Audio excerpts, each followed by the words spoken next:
Omicron infections appear no less severe than Delta. COVID-19 lowers sperm count, motility. Here's a summary of the article.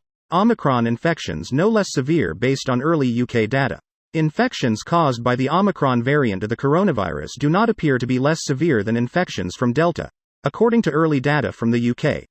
Register now for free unlimited access to Reuters. Researchers at Imperial College London compared 11,329 people with confirmed or likely Omicron infections with nearly 200,000 people infected with other variants. A study of healthcare workers in the pre-Omicron era estimated that a prior SARS-CoV-2 infection afforded 85% protection against a second infection over 6 months, the researchers said, while the protection against reinfection by Omicron afforded by past infection may be as low as 19%. Among 35 men who provided samples within a month after recovery from symptomatic infection, reductions in sperm motility were evident in 60% and sperm counts were reduced in 37%. As reported on Monday in Fertility and Sterility, semen samples were obtained from 120 Belgian men with an average age of 35 years, at an average of 52 days after their COVID-19 symptoms had resolved. Among 51 men tested between 1 and 2 months after recovery, 37% had reduced sperm motility and 29% had low sperm counts.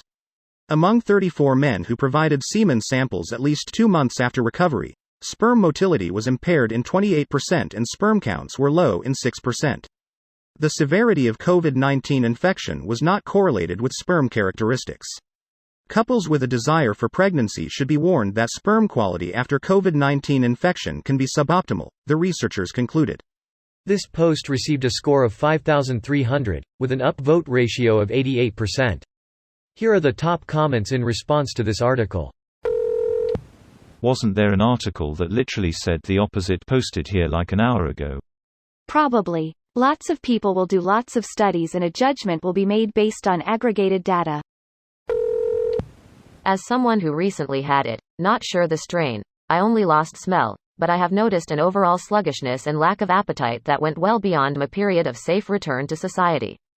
Are you sure you didn't just turn 30? I used to run for miles, I used to ride my bike. I used to wake up with a smile, and go to bed at night with a dream, But now I'm turning 30, no. And now my stupid friends are having stupid children. And now I want stupid children but I can't find a stupid man to get stupid married to. Greater than for vaccines available in the UK. Effectiveness against symptomatic Omicron infection ranged from 0% to 20% after 2 doses, and from 55% to 80% following a booster dose. The report also estimated that after taking individual risk factors into account, the odds of reinfection with Omicron are 5.4 times greater than for reinfection with Delta. A study of healthcare workers in the pre-Omicron era estimated that a prior SARS-CoV-2 infection afforded 85% protection against a second infection over 6 months, the researcher said, while the protection against reinfection by Omicron afforded by past infection may be as low as 19%. 19%? That's terrible. Honestly, reducing vaccine effectiveness down to prevention of symptomatic COVID isn't a great metric. Vaccines do a few things and the hardest to measure but most important to me is reduction in severity.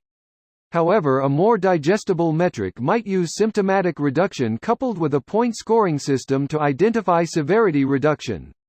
Obviously we want 100% reduction in severity and no symptomatics, but it's always important not to get caught up in just one attribute. I developed costochondritis from a basically asymptomatic infection. I'm pretty sure COVID does whatever the fuck it wants to you at this point. However, after counting, my sperm remained the same. Just one very large sperm. He nuts a single giant white tadpole every time. Greater than Omicron infections appear no less severe than Delta. COVID lowers sperm count, motility for 3 months, if you read the article FYI. Oh yes, because we definitely know everything about this variant that has been around for like a month tops. The article didn't say that it was specific to skull and crossbones, Omicron skull and crossbones, only COVID-19 in general. Fact of the matter, since COVID is like the most studied virus ever, it seems likely we would see the same thing for other viruses if we took a closer look, like with influenza. But that's just a guess. This video was automatically created by Reddit to speech. The article and comments in this video were selected from Reddit according to their upvotes. and any paraphrasing was performed by smmry.com, without any human intervention.